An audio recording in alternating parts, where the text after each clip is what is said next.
So ఈ రోజు మనం మన కేంద్ర మంత్రి వర్యులు రామ్మోహన్ నాయుడు గారితో అయితే ఇచ్చాపురం నుంచి పలాస వరకు అయితే ట్రావెల్ చేయబోతున్నాం. ఈ రోజు మన సౌత్ కోస్ట్ రైల్వే జోన్ అయితే గ్రాండ్ గా అప్గ్రేడ్ చేయడం అయితే జరిగింది. అన్న, దీనివల్ల యువతకి ఎలాంటి అవకాశాలు రావచ్చు? ముఖ్యంగా ఫస్ట్ రైల్వే జోన్ మనం సాధించడానికి ప్రధాన కారణం ఏంటంటే ఇది మన ఉత్తరాంధ్రకి మన ప్రాంతానికి ఒక ఆత్మగౌరవం సంబంధించిన ఇష్యూ. మనకి జోన్ ఇక్కడ లేకపోయి భువనేశ్వర్లో హెడ్ క్వార్టర్స్ ఉండడం వల్ల మనం ఎన్ని ప్రయత్నాలు చేసినా వేరే రాష్ట్రం వెళ్ళడం, అక్కడ అధికారులతో మాట్లాడేది అంతా వల్ల చాలా ఆత్మగౌరవంకి ఇబ్బంది కలిగే విధంగా కొంతమంది ఫీల్ అయ్యారు చాలా సందర్భాల్లో. సో ఫస్ట్ ప్రయారిటీ మనం దాన్ని అడ్రస్ చేయాలన్నట్టుగా జోన్ సాధించాం. రెండోది ఏంటంటే ఇప్పుడు కొత్తగా ఉద్యోగ అవకాశాలు ఏవైతే క్రియేట్ అవుతాయో దాని ప్రధాన అడ్వాంటేజ్ మన లోకల్ యూత్కే అవుతుంది.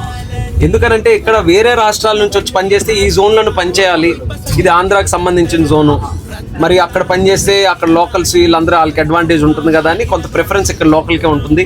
మన వాళ్ళు కూడా ఇక్కడ పని చేసుకోవడానికి ఎక్కువగా హ్యాపీగా ముందు రావచ్చు. కాబట్టి ఇక్కడ వచ్చే ఉద్యోగాలు కూడా మన ఎక్కువ మంది మన యూత్కే అడ్వాంటేజ్ వచ్చే విధంగా ఉంటుంది. విశాఖపట్నం, గుంటూరు, గుంతకల్ అండ్ విజయవాడ ఈ 4 డివిజన్లో కలిపితే సుమారు 62,000 ఉద్యోగాలు ఉన్నాయి. ఇది కూడా మనం 3rd లైన్ 4th లైన్ వేసుకోబోతున్నాం, హై స్పీడ్ రైల్స్ తేబోతున్నాం. ఏర్పాటుతో ఉత్తరాంధ్రకు ఎలాంటి కీలక పాత్ర పోషిస్తుంది? రైల్వే పరంగా ఏ అభివృద్ధి జరిగినా ఆ ప్రాంతం తాలూకు ఎకనామిక్ యాక్టివిటీ పెరుగుతుంది. ఫస్ట్ ఒక రైల్వే కనెక్షన్ వచ్చినా, ఒక స్టాప్ వచ్చినా, ఒక స్టేషన్ ఉన్నా వాళ్ళకి ఏంటంటే మేము ఇండియా మొత్తం కనెక్ట్ అయి ఉన్నామన్న ధైర్యం వస్తుంది. సో వ్యాపారం చేయాలన్నా, చదువు కోసమైనా, ఉద్యోగం కోసమైనా, వాళ్ళు ఎంత దూరం చేయాలన్నా సరే మా రైల్వే లైన్ ఉంది కదా మేము వెళ్తామన్న నమ్మకం వాళ్ళకు ఉంటుంది. సో మన శ్రీకాకుళం జిల్లాలో ముఖ్యం చూసుకుంటే ఒక ఎండ్ నుంచి ఇంకో ఎండ్ వరకు మంచి connectivity, large number of stations మన జిల్లాలో ఉన్నాయి. సో ఈ రైల్వేది కానీ మనం అభివృద్ధి చేసుకోగలిగితే అది డైరెక్ట్ ఇంపాక్ట్ లోకల్ పాపులేషన్ మీద పడుతుంది. అందుకనే మనం అమృత్ భారత్ స్టేషన్స్ కింద స్టేషన్స్ అప్గ్రేడ్ చేస్తున్నాం. రైల్వే లైన్లు కూడా 2 నుంచి 4 చేస్తున్నాం. ఇప్పటి వరకు మీరు అబ్జర్వ్ చేస్తుంటారు శ్రీకాకుళం నుంచి ట్రైన్స్ లేవు. ఇప్పుడు మనం విశాఖలో ప్రయాణిస్తున్నాం. విశాఖ ఒకప్పుడు శ్రీకాకుళం, తర్వాత ఎక్స్టెండ్ అయ్యి పలాస, ఇప్పుడు అది కూడా భువనేశ్వర్ వెళ్ళిపోయింది. సో వాళ్ళకి రైల్వేస్కి ఎప్పుడు అడిగి మా దగ్గర ఎందుకంటే స్టార్ట్ చేయట్లేదు అంటే పిట్ లైన్ లేదు, పిట్ లైన్ లేకపోతే మెయింటెనెన్స్ కష్టం అవుతుంది.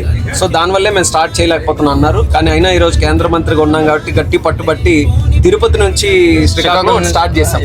బట్ లాంగ్ రన్ లో ఎక్కువ ట్రైన్స్ ఇక్కడ స్టార్ట్ అవ్వాలంటే మెయింటెనెన్స్ ఫెసిలిటీ ఒకటి ఉండాలి. ఉత్తరాంధ్ర ఉత్తమాంధ్ర అన్నారు కదా, దానికోసం ఒకసారి ఉత్తరాంధ్ర ఉత్తమాంధ్ర అనడానికి ప్రధాన కారణం ఏంటంటే ఉత్తరాంధ్రలో అన్ని రకాలైనటువంటి వనరులు ఉన్నాయి. మీరు ఏ ఇండస్ట్రీ పెట్టాలన్నా సరే, టూరిజం దగ్గర నుంచి మ్యానుఫ్యాక్చరింగ్ నుంచి లేకపోతే ఎలక్ట్రికల్, ఐటీ, ఫైనాన్షియల్ ఎలాంటివి కావాలన్నా దానికి అన్నిటికీ కావాల్సినవి మన ఉత్తరాంధ్రలో ఇచ్చాపురం నుంచి అనకాపల్లి వరకు సరైన ప్రాంతాలు ఉన్నాయి, సరైన వనరులు ఉన్నాయి, రిసోర్సెస్ ఉన్నాయి, నదులు ఉన్నాయి. మన వంశధార నాగావళి ఉంది. అలాగే పోలవరం కెనాల్, ఒకటి లెఫ్ట్ మెయిన్ కెనాల్ వస్తే విశాఖపట్నం వరకు సస్టైనబుల్ వాటర్ రిసోర్స్ అనేది మనకు ఉంటుంది. సో ఇవన్నీ ఉన్నాయి కాబట్టి ఉత్తరాంధ్ర మనం ముందు డెవలప్ అయినా అవ్వకపోయినా ఇది ఉత్తమాంధ్రనే రిసోర్సెస్ ఉన్నాయి కాబట్టి ఇప్పుడు ప్రజలు దాన్ని అడ్వాంటేజ్గా తీసుకొని ముందుకు వచ్చి ఈ ఆపర్చునిటీస్ ఏవైతే క్రియేట్ అవుతున్నాయో దాని ద్వారా ఇక్కడ మరిన్ని ఎకనామిక్ యాక్టివిటీ క్రియేట్ చేయడానికి ముందుకు రావాలి. స్టార్ట్ చేసాం Bhogapuram airport. Bhogapuram airport centrally located ఉత్తరాంధ్రకి, అటు విశాఖపట్నం కానీ శ్రీకాకుళం కానీ. సో ఇది ఓవరాల్గా అందరికీ కూడా ఈక్వి డిస్టెంట్గా ఉంది కాబట్టి ఒక ఎయిర్పోర్ట్ వస్తే, నేను సివిల్ ఏవియేషన్ మినిస్టర్గా ఉన్నాను, దేశంలో చూస్తున్నాను, ముఖ్యమంత్రులు కానీ ఎంపీలు కానీ అందరూ రిక్వెస్ట్ చేస్తున్నారు ఎయిర్పోర్ట్స్. ఒక ఎయిర్పోర్ట్ వస్తే రియల్ ఎస్టేట్ నుంచి కల్చర్ నుంచి అగ్రికల్చర్ వరకు అన్ని డిపార్ట్మెంట్స్ డెవలప్ అవుతున్నాయి అక్కడ. సో భోగాపురం రావడం వల్ల చాలా పెద్ద అడ్వాంటేజ్ మన 3 జిల్లాలకి కూడా రాబోతుంది. సో ఏదైతే విశాఖపట్నం భోగాపురం నుంచి స్టార్ట్ అయిందో దాన్ని ఎక్స్టెండ్ చేసుకొని నా ప్రయత్నం ఏంటంటే అది శ్రీకాకుళం వరకు తీసుకొని రావాలని. వాళ్ళతో కూడా నా రిక్వెస్ట్ ఏంటంటే ఆపర్చునిటీస్ బయట వాళ్ళు వచ్చి ఎంత వినియోగించుకుంటారో మనకు అన్ని ఉన్నట్టే మనం లీడ్ తీసుకోవాలి, మనం దీన్ని ఆర్గనైజ్ చేసుకొని మనం చేయాలి.